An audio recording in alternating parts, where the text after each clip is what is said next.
Bonjour, je m'appelle Benjamin Martin. Je suis marié, père de 3 enfants, résident dans la ville de Brasília, district fédéral du Brésil. Je suis membre de l'Assemblée de Dieu de Brasília dont le président est le pasteur Pereira Xavier. Je veux rapporter avec beaucoup de crainte et de tremblement la vision que Dieu, par son infinie miséricorde, m'a accordée en tant que son serviteur. C'était à l'aube du 17 mars 2017 du vendredi au samedi. J'ai vécu la plus grande et la plus bouleversante expérience de ma vie en Dieu. En 44 ans de vie chrétienne, je n'ai jamais vécu quelque chose comme ça. J'espère que quiconque aura l'occasion d'entendre ceci, le rapportera et le partagera avec ses amis et parents voisins afin qu'ils puissent avoir le retour de Jésus à l'esprit et que beaucoup de ceux qui dorment puissent se réveiller car le paradis et l'enfer sont réels. De même, la venue du Messie qui approche, nous devons nous préparer à vivre avec le Seigneur dans l'éternité. Il est écrit dans le livre de Matthieu 24h36-38 Mais ce jour et cette heure, nul ne les connaît, ni les anges des cieux, ni mon Père seul. 37 Or, de même que les jours de Noé, ainsi sera l'avènement du Fils de l'homme. 38 Car, comme dans les jours qui précédèrent le déluge, on mangeait et on buvait, on se mariait et on donnait en mariage, jusqu'au jour où Noé entra dans l'arche. Frères, je veux vous raconter le rêve que Dieu m'a donné. C'était une vision du jugement dernier, des choses qui vont arriver. Selon mon habitude, je me suis préparé à dormir vers minuit et 30 minutes. J'ai souhaité bonne nuit à ma femme et je me suis endormi. Puis j'ai rêvé du jugement dernier. C'est une vision du jour grand et terrible du Seigneur où chacun devra rendre des comptes devant lui. Dans ce rêve, j'étais dans ma chambre, à la maison, en train de regarder la télévision, lorsque j'ai soudain commencé à entendre des bruits comme des tremblements de terre, et j'ai été effrayé et hanté par ces sons qui devenaient de plus en plus forts. J'ai ensuite entendu des sirènes et des cris de personnes. Quand je suis sorti, j'ai vu des bateaux, des avions et des hélicoptères. C'était un scénario d'apocalypse. Je me suis levé et j'étais désespéré. Face à cela, j'ai mis ma main sur la tête. J'ai commencé à pleurer en disant, « Le Seigneur est revenu et je suis laissé derrière. Maintenant, que va-t-il advenir de ma vie ?» Dans cette confusion, je suis rentré à l'intérieur quand soudain le ciel s'est ouvert au-dessus du salon de la maison où je me trouvais et Jésus est apparu dans les nuages. La Bible dit dans Apocalypse 1:7 que tous les yeux le verront, même ceux qui l'ont transpercé. Je l'ai regardé et en un clin d'œil, il a disparu. Rapidement, j'ai été transporté dans un endroit où il y avait une file de gens à perte de vue. Le monde entier se rassemblait en ce lieu, car j'ai vu des gens de toutes les nations, de toutes les races et de toutes les tribus. J'étais en état de choc, effrayé et troublé. C'était une scène de l'Apocalypse. J'ai vite compris qu'il s'agissait du jugement dernier et que nous étions au dernier jour. Il n'y avait ni grand ni petit, ni pauvre, ni blanc ni noir, car ils étaient tous les mêmes devant le Seigneur Jésus. Un tourbillon de sentiments s'est emparé de moi et des personnes qui se trouvaient devant le trône blanc. J'ai vu la multitude innombrable de toutes les nations et de toutes les couleurs. Beaucoup pleuraient, beaucoup regrettaient de ne pas avoir été fidèles. Lorsque j'ai réalisé l'ampleur de ces choses, j'ai commencé à pleurer et à regretter. Ésaïe 13:4-6 On entend dans les montagnes le bruit d'une multitude, comme celui d'un grand peuple, le tumulte des royaumes des nations rassemblées, l'Éternel des armées rassemble l'armée du combat. 5 Ils viennent d'un pays lointain, de l'extrémité des cieux, l'Éternel et les armes de sa colère, pour détruire tout le pays. 6 Sur les, car le jour de l'Éternel est proche, il vient comme une destruction de la part du Tout-Puissant. Ce jour-là, j'ai commencé à me souvenir que souvent je n'étais pas fidèle au Seigneur et que je trompais mes employés. Je me suis souvenu que je causais souvent des ennuis à ma femme. Là-bas, parmi les nations de la terre, beaucoup de gens se lamentaient et disaient « Pourquoi n'ai-je pas pardonné à mon frère ?» D'autres disaient « Je n'ai pas tendu la main aux nécessiteux. Pourquoi n'ai-je pas été meilleur? Je n'ai pas aimé mon prochain comme le Seigneur Jésus nous l'a enseigné. » D'autres ont dit, Pourquoi n'ai-je pas cru à l'Évangile quand j'ai reçu les brochures qui parlaient de la venue de Jésus pour la destruction de la bête et de l'Antéchrist? Pourquoi n'ai-je pas cru l'évangéliste qui prêchait la bonne nouvelle? Maintenant je suis ici. Il y avait une clameur et un tumulte énorme dans ce lieu où les nations de la terre étaient toutes rassemblées devant le trône blanc. Il y avait une atmosphère de tristesse avant même d'être jugés. J'ai même vu des enfants qui avaient désobéi à leurs parents et des gens qui avaient commis toutes sortes d'atrocités dans leur vie, comme tuer, voler et détruire. Il y avait un sentiment de panique. Dieu m'a fait comprendre que les multitudes innombrables étaient l'ensemble de l'humanité depuis la fondation du monde. Ils étaient tous ici, en ce lieu. C'était terrible et époustouflant. Je ne voulais pas être ici, mais il n'y avait aucun moyen de s'échapper. Il n'y avait aucun moyen d'être proche d'être jugé et de vouloir retourner au bout de la ligne. Il n'y avait aucun moyen de tricher et vous n'aviez rien à dire pour vous échapper et nulle part où vous échapper. Le jugement était inévitable. Je voulais sortir de cet endroit car j'étais terrifié. Je voulais m'enfuir et aller quelque part, je ne sais pas, mais je ne voulais pas être là. Je n'avais nulle part où aller, sauf attendre mon tour pour me retrouver face à face avec Jésus.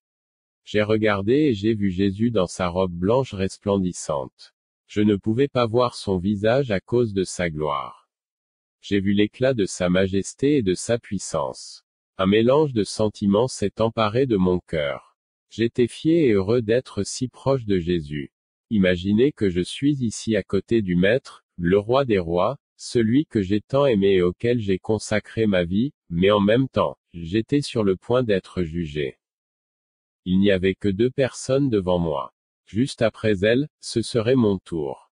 J'ai commencé à réfléchir à ce que je devais dire au Seigneur. J'ai chanté pour toi. J'ai visité les hôpitaux. J'ai fait des œuvres de charité. J'ai prêché et j'ai appris aux gens à jouer des instruments pendant plus de 30 ans. Je me suis consacré à ton œuvre. Alors que je pensais ainsi, l'homme qui était devant moi s'est avancé pour que son tour vienne. Il a été appelé et s'est tenu devant le trône. Jésus a appelé son nom et le livre était ouvert dans les mains de Jésus. Il a demandé à l'homme: qu'as-tu fait de ta vie? L'homme a commencé à s'expliquer et a dit: Seigneur, j'ai distribué de l'argent aux pauvres à Noël. J'ai aidé des gens. J'ai visité des refuges. Jésus l'a interrompu et a dit: Ici, personne ne peut me tromper et il n'y a ni père, ni mère, ni pasteur, ni ami, et toutes les attitudes et actions de l'humanité sont dans ce livre. Voici que je suis l'alpha et l'oméga, le commencement et la fin.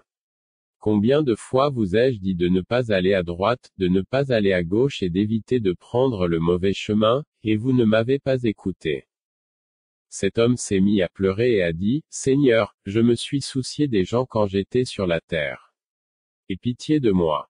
Jésus lui dit: Le prix a été payé pour la rédemption et le temps de grâce a pris fin. La porte est fermée et je ne peux plus rien faire pour toi. L'homme pleurait d'une manière désespérée et disait: Jésus, aie pitié de moi. Jésus lui dit: Voici, ton nom n'est pas dans le livre de vie. Tu n'as pas de place dans les demeures célestes de la cité de mon Père. Lorsque le Seigneur a parlé, cet homme a crié désespérément, mais Jésus n'avait rien d'autre à faire et il a été jeté dans les temps de feu préparés pour le diable et ses anges, où il n'y avait que des grincements de dents et des pleurs. C'était terrible. Voici que mon tour est venu et je me suis retrouvé face à face avec Jésus. Frère bien-aimé, lorsque je me suis tenu devant le Seigneur, j'ai senti les battements de mon cœur dans toutes les parties de mon corps, dans mon angoisse. J'ai beaucoup pleuré et toute ma vie a défilé devant moi. J'ai pensé que c'était fini. Il n'y a plus rien à dire. Il ne reste plus qu'à attendre et à découvrir le sort de mon destin et le jugement de Dieu. C'est alors que Jésus m'a appelé par mon nom et m'a dit: Benjamin. J'ai immédiatement relevé ma tête qui était baissée et je n'ai pas réussi à le regarder dans les yeux. Jésus m'a montré la croix et m'a demandé: Que signifie la croix pour toi? J'ai dit: La croix signifie le salut. Elle signifie la rédemption et le pardon des péchés de l'humanité. Puis j'ai baissé la tête et j'ai attendu dans l'angoisse. Jésus m'a dit: C'est bien, bon et fidèle serviteur. Tu as été fidèle en peu de choses. Je vais te confier beaucoup de choses. Entre dans la joie de ton maître. C'est alors que la porte du ciel s'est ouverte pour moi. Lorsque je suis entré dans ce lieu, j'ai entendu le son de la joie festive et de l'adoration du peuple de Dieu qui courait d'un côté à l'autre et s'étreignaient les uns les autres. J'ai rencontré des amis et des gens heureux. Les mots ne peuvent pas décrire la gloire de cet endroit. Il n'y a rien que je puisse dire pour essayer d'exprimer la félicité et la joie céleste que j'ai ressentie dans le monde céleste. Tout était une fête et une célébration. Tout n'était que joie et paix et je disais, Saint, Saint est le Seigneur des armées, celui qui m'a aimé, celui qui m'a sauvé. J'avais un corps glorifié et des vêtements blancs sanctifiés. Je chantais dans un chœur céleste. Je me suis ensuite réveillé vers 4h30 du matin en ressentant tout ce que j'avais vécu. C'était tellement réel que je me suis senti confuse et j'ai commencé à pleurer. Je remercie Dieu parce que j'ai encore une chance d'améliorer ce que je dois améliorer. Dieu a dit clairement à mon cœur que je devais porter ce message partout où j'allais. Cette révélation est claire. Jésus revient. Jésus reviendra bientôt. Nous ne connaissons ni le jour ni l'heure, mais cela arrivera.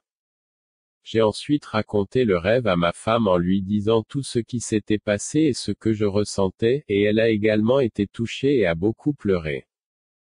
Dieu m'a clairement dit, où que tu sois, annonce la venue de Jésus. Malheureusement, nous vivons une époque où l'on prêche souvent la prospérité. Frères et sœurs, notre destin n'est pas ici-bas. Notre avenir n'est pas en enfer. Notre promesse est de vivre avec le roi et de régner avec lui pour toujours. Repentons-nous aujourd'hui. Abandonnez vos péchés. Changez et adoptez une nouvelle attitude. Acceptez Jésus et écoutez la voix de l'Esprit qui parle dans votre cœur. Je ne sais pas ce que vous avez fait de votre vie. Je ne sais pas où vous êtes, mais la porte est toujours ouverte et vous attend. Le Seigneur dit à bras ouverts, viens, fils et filles bien-aimés. Vous aurez l'occasion de régner avec lui dans la gloire pour les siècles des siècles. Je voudrais conclure en disant que vous êtes un joyau rare entre les mains du Seigneur et que le prix payé sur la croix du calvaire n'a pas été vain.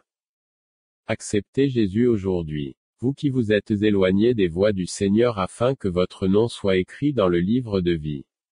Que Dieu bénisse chacun d'entre vous et qu'il parle profondément à votre cœur.